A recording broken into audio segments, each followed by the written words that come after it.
Unsettling news today about a product in our daily lives. The government says that a chemical used to make styrofoam coffee cups and takeout containers and insulate homes could possibly cause cancer. We wanted to know more. Jim Avila has a reality check.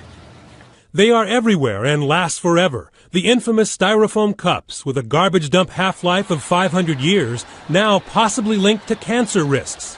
The National Institutes of Health said today there is mounting evidence that styrene, a component of that little white cup, may cause leukemia and lymphomas. In fact, Dr. Philip Landrigan at Mount Sinai School of Medicine in New York says he would advise pregnant women and small children to switch to glass and ceramic.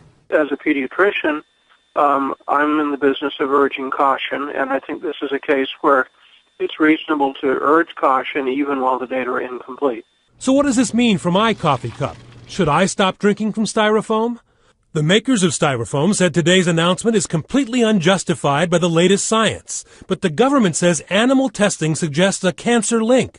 And when new studies are complete, the government anticipates styrene will be listed as a human carcinogen. The doctors we talked to give a qualified yes. Avoid styrofoam cups. Could hot drinks be more dangerous than cold in styrofoam? It's possible because a study has shown heat can cause more leaching of the chemicals into a drink. Are there building materials in my house I should change? The highest risk is for workers who manufacture those products. The risk is much lower for people who live around them.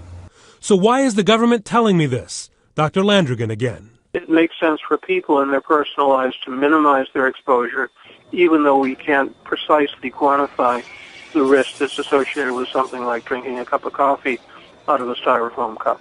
So for now, it's coffee with care. Jim Avila, ABC News, New York.